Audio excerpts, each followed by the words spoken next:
what's up? I'm Kevin, joined here at the table today by my business partner, Andy, and our good friend, Chris. Chris, tell them who you are. Hey, I am a composer, voice actor, and writer, in that order. And he's been on the show before. If you missed that from a few years back, go check it out. Lots of good stuff around music, audio, composing, business, fatherhood, all the things, running a business, being a good dad, all these things. But what brings us back to the table today, Chris? What are we talking about?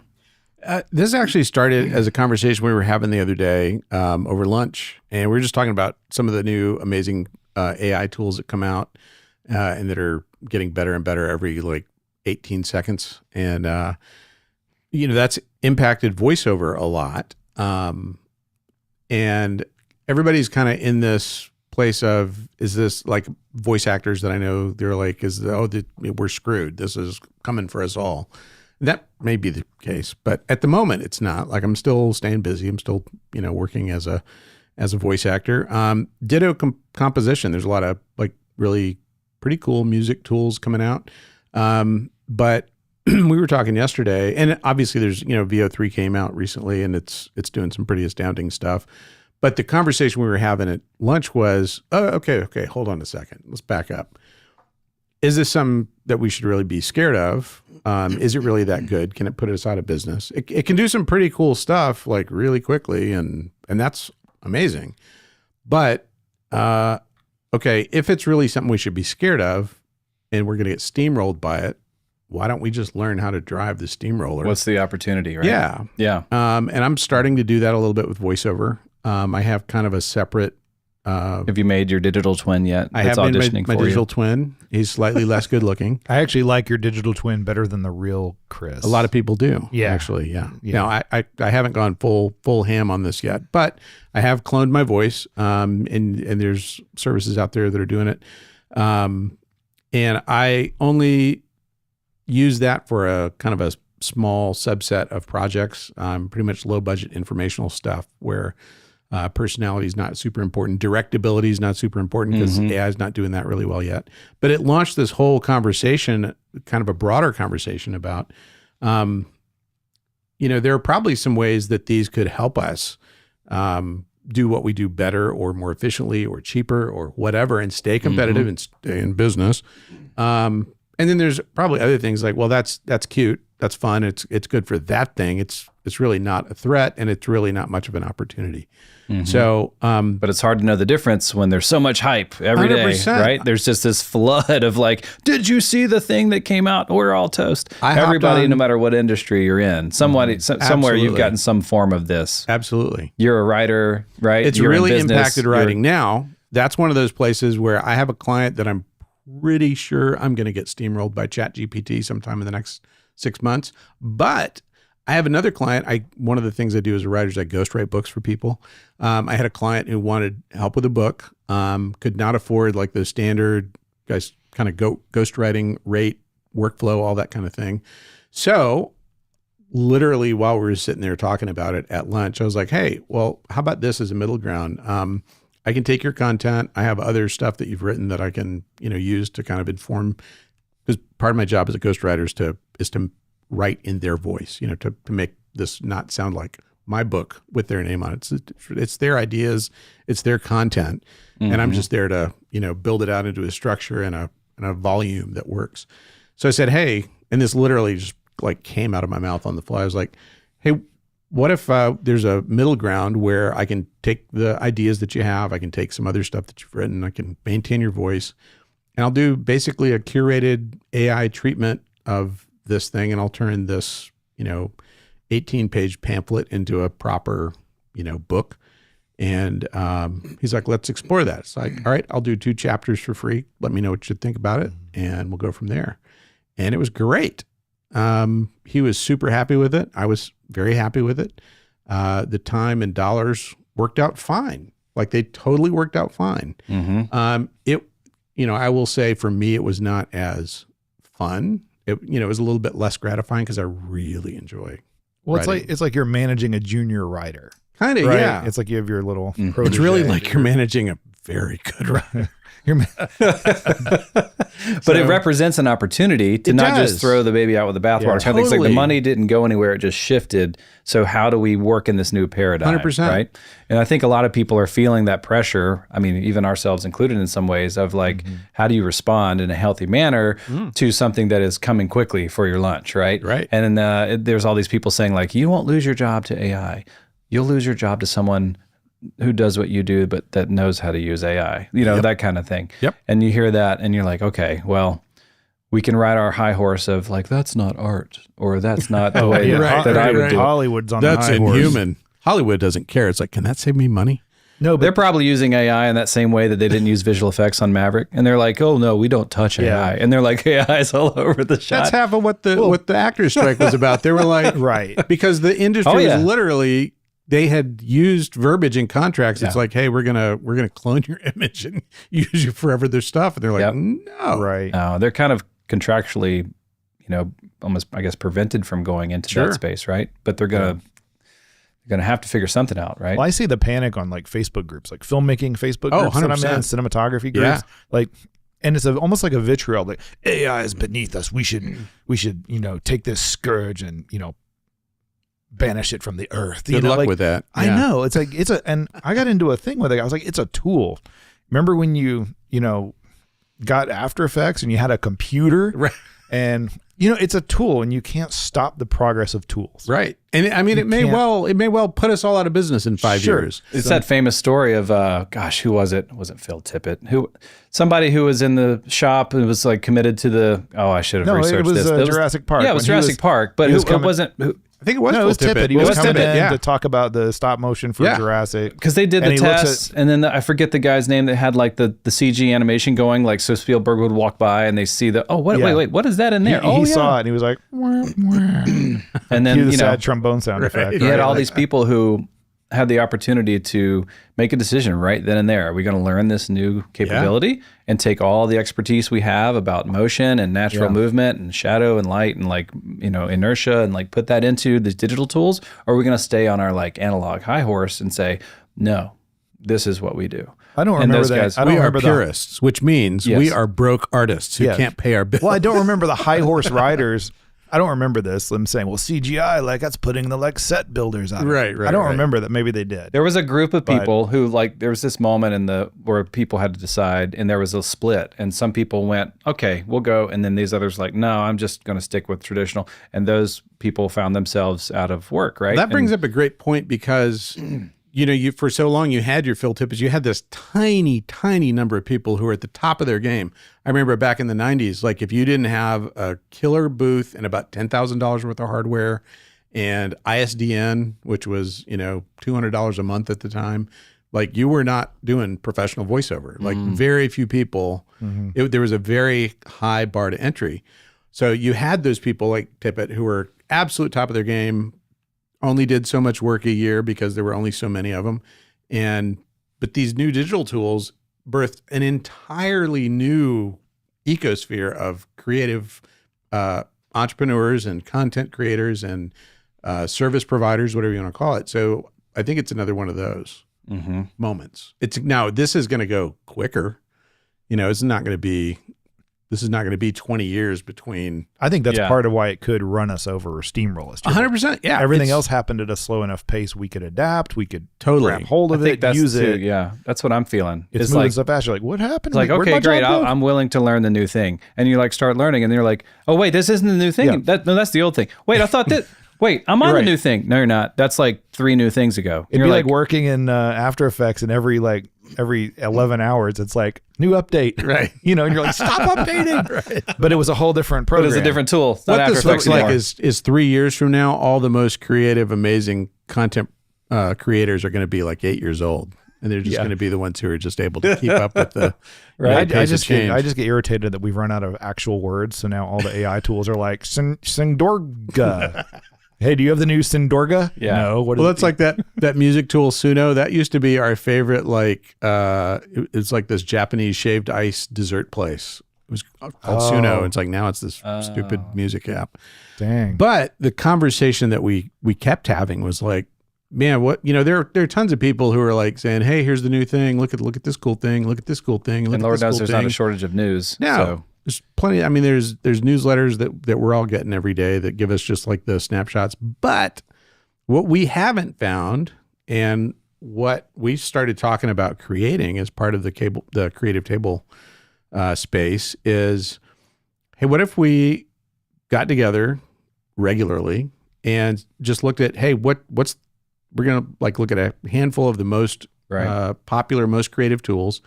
We'll say, hey, okay, let's really give this the kick. Let's kick the tires, get the sniff test. Can I use this? Does this pose a threat? Does this pose an opportunity? And can I use this profitably? We talked about like this Mythbusters analogy. Totally. Right? Is it hype? Is it plausible? Or is it real? Right? And so there's so much hype. There's like hype on top of hype. Even the people who make the thing are hyping the next thing they're making with somebody else now. You saw the news, Sam and Johnny getting together. Yeah. And they're going to design something they put out, and Andy P made that joke, like, as long as it's not I don't remember what you said. It was like, as long as it's not another widget that's like there was some example where there was a company that hyped up, and provided Pono. Pono. There you go. Tell that little story. Oh yeah, so funny. 30 seconds. Neil Young was going to revolutionize digital music because he came out with the thing called the Pono player, and all it was an MP3 player that played FLAC files instead of MP3s. FLAC is just a high resolution. It's like an uncompressed audio thing.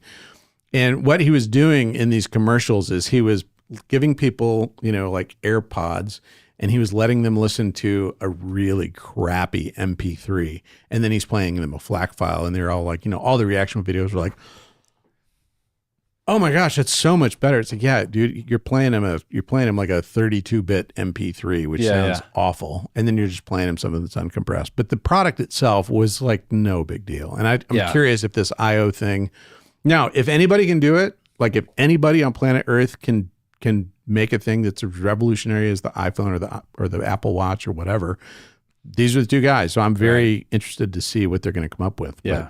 But I'm a little skeptical. I'm still waiting on those Mission Impossible glasses that you just put on, and they're just totally slick as Ray-Bans, but they're still clunky. We're still in that Google Glass era of like, that's not it. No, it's good try. That's not it. Yeah. You have to walk around with a computer on your head. Right. No. Yeah, it's going to be like a golf tee that just stick into the top of your head every day before you go to work, and I don't know. We should do a whole episode with just those Apple goggles. Like, in here. Oculus. Wrecking everything, walking around. Vision Pro or whatever it's called. Breaking things. Right. But getting back to the point at hand, you two knuckleheads. Yeah. No, I'm kidding. I'm as big a knucklehead as anybody. So we want to start exploring these tools, tool by tool, update by update. Hey, are these useful? Are they not useful? Give people a digestible format, right? They don't feel the overwhelm of, here, read this dissertation of all this crap that just came in your inbox on top of everything else you got going on, right? And try to make sense of it. I know this have energy left over for the rest of your morning. Totally. I know this dates this episode a little bit, but VO3 came out 2 days ago. VO, whatever the heck it is. Actually. Veo. You have to say it like that. It's Veo-toi. The O is silent. It's just ve. Ve-toi. It came out 2 days ago. And Hold so on a minute. I literally People may not have heard of this. It's so new. Let me just have this in the background. For those of you keeping track here, we'll just have this rolling for people to reference while there's the old Will Smith spaghetti clip. But keep going, Chris. It's pretty great. It's pretty amazing stuff. It's Google. It's brought to you by Google. I spent 4 hours yesterday watching, and I wasn't just watching content. I was watching folks walk through prompts and all this stuff. And after 4 hours, How many hours? 1, 2, 3, 4 hours, not 3, not 5, but 4 hours. How many breaks within those hours did you take? I carried my phone to the bathroom. I just couldn't stop. There was very little that I immediately saw like commercial potential. There's tons of commercial potential, but here are the things that I immediately realized. This is all short form. All of this, by the way, for those watching who might not know, if you're not in the space, like this is all fake. None of this is real. Yeah, everything is the characters, the environment, everything, even the sound. If I were to turn the sound up, all of it's generated by AI. And in like minutes. Except this ad, which is annoying. Even the ads, I guess, that would be hilarious if you created an ad that look like. Yeah. Well, that's where I think there's creative potential for that kind of tool right now. Because like now you can't make anything, like 3 minutes long or even a minute long, I don't think. How do you keep consistent characters? There's no layering. How do you color correct some of these? You can make some big cool scene with dragons, but you can't I need to get rid of that one, or that one needs to be pink and that one needs to be green, or it's such a limited, in that sense, it's such a limited tool sense vis-a-vis CGI or something like that. I feel like that might be like a step up that takes a while. Oh, 100%. But I mean, it's wrong, coming. Yeah. I'm confident but you're right. Coming. Like the way you shoot now and think now through shots and editing and all that. Totally. To get that out of AI is just not happening yet. I saw one thing yesterday that I thought, okay, that could be an ad on television like right now. And it'd be hilarious and it'd be effective. But that was out of 4 hours of watching content. I watched one guy make a movie trailer. And I was like, okay, this would be cool for previs, or if I was an ad agency, this would be a really great way to explore 10 briefs in an afternoon, versus just kind of 3 guys huddling over 2 ideas. It's like you could really pre-visualize and think creatively out of the box, but you're not going to make, you're not going to make Ben-Hur on this anytime soon. I think what's kind of crazy and a little scary or daunting is the fact that sure, the supernatural stuff, like we see here, a girl yelling at the robot. We know this is either fake or AI, but something more mundane, like you've got the man on the street interviewing somebody and they're responding. You don't expect that to be AI. You're more forgiving, and it gets by without B-roll shots, that kind of thing. You're like, look, Russia just invaded, fill in the blank. And you could 2 real rocks talking. Oh man, I'm sorry to let you know. Gosh, but this guy's scolding his kid. I mean, you could have, who knows where the news is going, right? How are you ever going to know? That's a whole thing. There's stuff around the world. There's a whole other level of. There's a whole cottage industry cropping up right now of video verification for that exact reason. Yeah, you have to be running ahead. And that's the thing too. They say, don't skate to the puck, skate to where the puck is going. In this case, the puck is moving in real time, miles an hour, and it's changing direction. There's 7 of them. It's a daggum Chinese hypersonic missiles. What it is? 4 different directions all at once. Yeah. And one of the pucks, 3 of them are holographic. They're going away before you even get to where you thought they were going. They're going to be gone. Totally. This is insane. But a lot of fun for pure creative exploration. I mean, man, think about education. A lot of fun. That's the point. But it's like fun don't pay the bills. That's right. But I saw a thing yesterday where Pythagoras was teaching his theorem, and it was that was fantastic. I was like, who wouldn't want to learn like that? Yeah, just have the character in history. Imagine if George Washington stepped off the page and taught you about the Revolutionary War himself. I mean, math, told you how hard it is to eat corn on the cob with wooden teeth, or Socrates. Stuff like that. If Socrates taught you, that'd be awesome. Like sands through the hourglass. And that so are the days of our lives. Dude, Socrates steps out of the phone booth and talks to you about ancient history. It's Socrates. Bill and Ted, bro. Okay. I'm just saying, that would be absolutely incredible. Every subject gets more engaging, right? Instantly. Absolutely. Yeah, it's interesting when I just glance at this stuff that you're playing. It reminds me of Polar Express with an update. Yeah. Like a remastered, re-rendered Polar. Wait till next week. Yeah, exactly. So by the time this comes out, But so this is, the main thing about this is like mind vomit. This is people put in a prompt and this is what they get. And it's like mind blowing. But if you're doing like an actual project and you're like, I need a very specific kind of person to say a very specific thing, a very specific way, in a very specific place to someone else, and I need them to react to that. And this, all the stuff that actors and DPs and lighting departments, all the stuff that they do so well that bring a scene to life. Like we can say, well, that looks like something out of da-da-da-da-da, but it wasn't created to look like whatever it was. Mm-hmm. That's just how the prompt came out. And we're looking at 100%. Now, if I'm going to say, put my hat on, right, my solutions hat and say, oh, don't be afraid. What's the opportunity? Well, there's all kinds of use cases for existing footage to be augmented. Can you imagine if this was around when Lucas made episode 1? We could have got a lot better, But that's one of the downsides, though. That's one of the downsides is like right now there's not a great way for live action anything to interact with any of this content. It's not, there's no green screen, there's no layering, there's no there's no way to manipulate the pieces of it.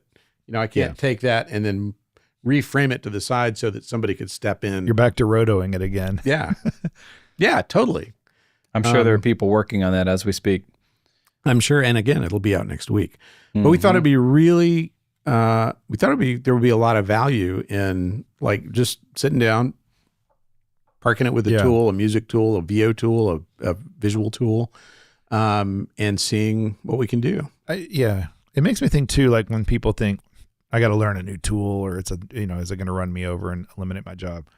It's not an all or none, right? For sure. Find a way to use AI to augment or be a piece. Great example. When we were talking about AI today, I of course wear my Atlas Interactive shirt. I thought that's what we were talking about, Atlas Interactive. But we've created interactive video content that allows companies to engage with customers like never before because customers can navigate their way through content. Well, we could throw all that out and do it all with AI, or we can use AI to augment it. So what we do is we have, real people, real talent that's presenting and having a very human conversation. But once in a while you forget, we need a piece that says, don't forget to enter your credit card. We forgot to shoot that. Let's use our AI avatar of host and let's make that one piece. It fills the gap, keeps things moving. We don't have to reshoot. We don't. Talent can stay home and chill. Yeah, we don't next need to time the schedule host them to comes come back in, we can maybe replace it. We're doing that. We're doing that this week. We're replacing some stuff that we did with AI. But you know what? It was a stopgap. It kept the project rolling, kept it functional. Yep. And honestly, nobody but the host. And there is huge value in that. Yeah, and nobody really noticed probably. Yep. So I think finding ways. In fact, we've taken avatars on the street that we've made and put them inside of our Atlas engine and said, here, interact with this. And then they're like, I love this. This is great. This is so helpful for X, Y, and Z. And you're like, yeah, do you like that? Do you like the way the UI felt? How about the flow of it? Do you think, and then we'd love to ask them, do you think it would have been better if we'd used an actual human? And they're like, wait, what? Maybe we should change our tagline to dehumanizing the digital experience. Augmenting. Think about that one. No, but just the point is just, even if you just find ways that it can help you a little bit. Oh, totally. One of the things I thought about was B-roll. Like, like this. We've done that. We did that on something. We generated some elements for something. I can't remember what it was. Not sure. I just did voiceover for a historical documentary project, and 80% of the shots that they used for this thing, where they were showing. There's Pythagoras. Sorry. Oh yeah, he's teaching math. That is absolutely incredible. It's brilliant. He's got the mic and everything. Let's just pause, Chris. Let's back it up. Oh yeah, it's worth it. It's worth it. The sum of the squares of the two shorter sides is equal to the square of the longest side.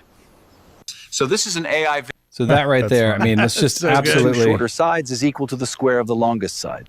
Holy cow, keep going. It's making sense. I got a visual on a slate of granite. Let's keep going.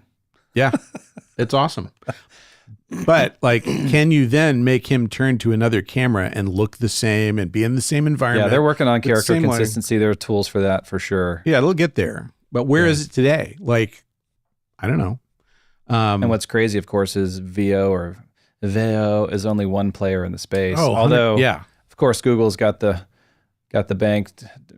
bankroll to win the arms race, so to speak. We talked a little bit too this morning about, I think they're going to hit a power wall. I think they're going to hit an energy wall before they hit a capability wall.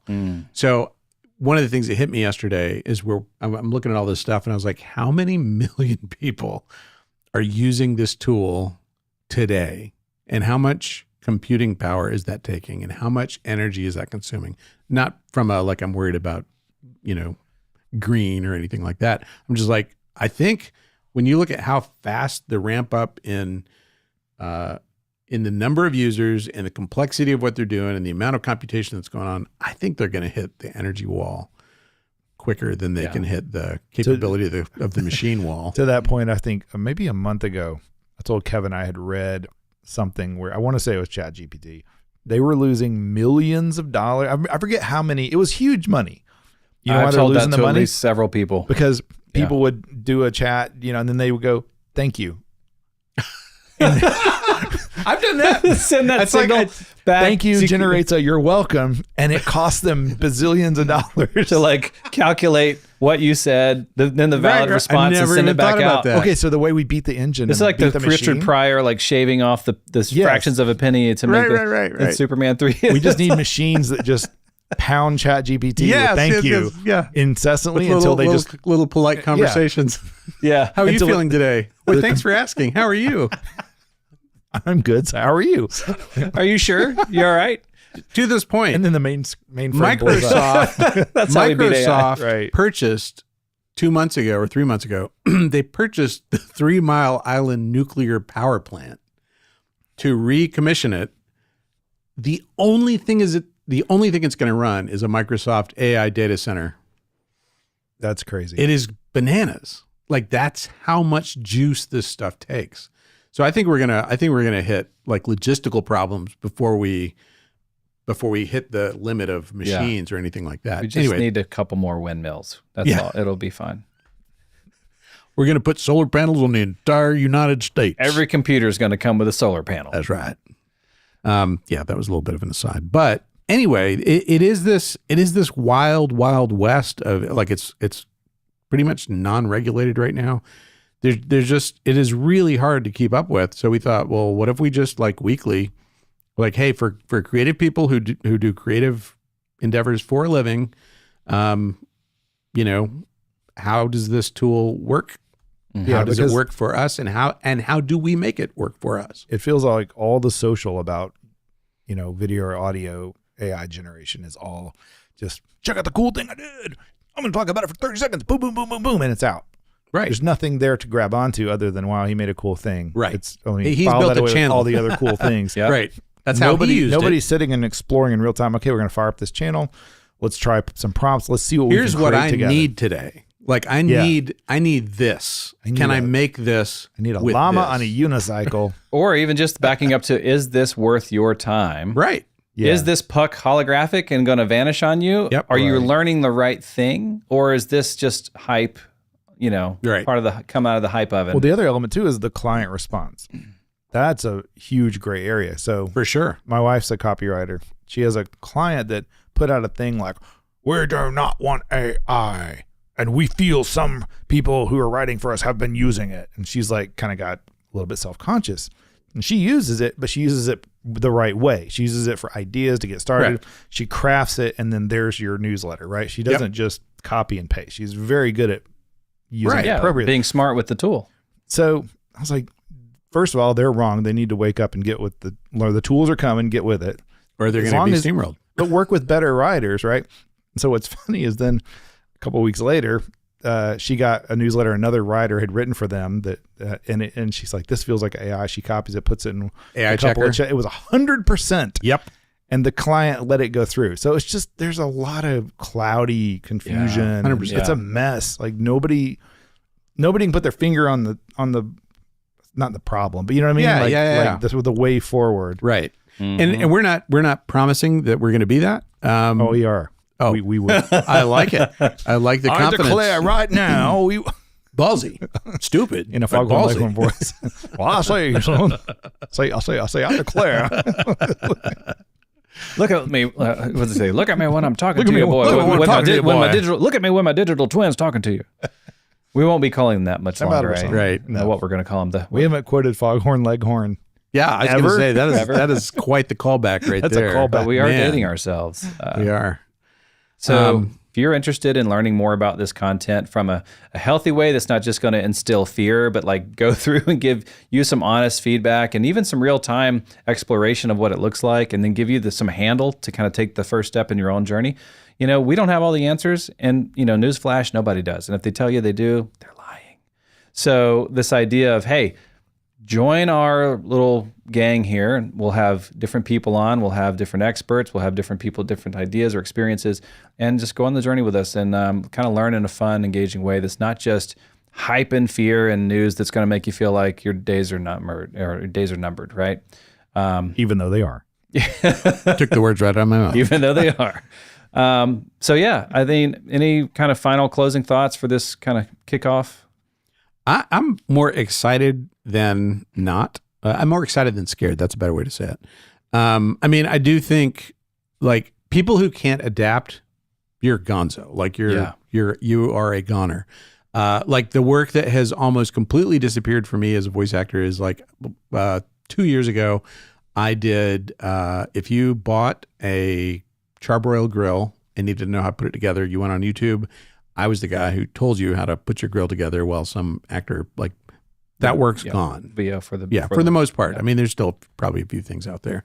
They're either gone or they've gotten so cheap that they're not worth my time doing. But other things, that's put a premium on the other more human things that I do well. I think that's always going to be the case. There's always going to be a market for, like in the voice actor world, there's always going to be a market for the directable person with range, with depth, who can do those kind of things. I think it's going to be a long time before we can make, Meryl Streep or Al Pacino or whatever. Right. And the other thing too, to that all or none, right? Right. There's the middle ground. Like we will be exploring, like, can I make a scene in this or can I make a song in this? Yeah. But for creatives like us, like we're a Blackmagic DaVinci Resolve house. Everything we do is Resolve. They're doing things with AI tools, and I love bringing in intelligence tools to help me go, here's footage, here's a script, cut all the scenes. Then I can go back and be an artist, right? But it's doing the manual labor. Now that does, maybe that kills an intern job. Maybe that kills a junior editor job. But I think there's ways we can like grab onto those. Or the junior editor just steps in to become the manager of that process. Yeah. And so now they're learning managerial skills at a younger... Building a different muscle. Yeah. There you go. And I think if anything... But those are great tools that I think we all appreciate. I think we're just people are probably more afraid of the one bullet, the silver bullet. Right. And it does have some, all these tools have some kind of little silver bullet aspect to them. Mm-hmm. But I think one of the kind of side benefits or kind of tertiary aspects of this is I think this conversation will be a thing that will help, people adapt and help them learn how to be adaptable. Because that's going to be the skill set that differentiates the winners from the losers over the next 20 years. Who can adapt quickly, who can adopt and incorporate these new ideas and these new tools and these new workflows and these new things. Yeah. Who can adopt and adapt that into their existing workflows. Those are going to be the people who continue and succeed. And the people who don't adapt will, like the dinosaurs before us, be extinct. It's like evolve or dissolve, right? Absolutely. Yeah. You got to be able to discern. Yeah. And discern or burn. And you don't have to do that by yourself. Right, we need one more. Discern or burn, evolve or dissolve. Your turn. Adapt or die. No, doesn't rhyme. Take two. But it's got alliteration in it, which is consonants. It's got consonants in it. Adapt or die. We'll think about it. We'll take it to the committee. Make a decision. All right. Well, with that, if you've found this valuable, subscribe. We'll be back in touch with more. But thank you for watching. We'll see you next time. Don't forget to smash that like button. Smash it. Smash it now.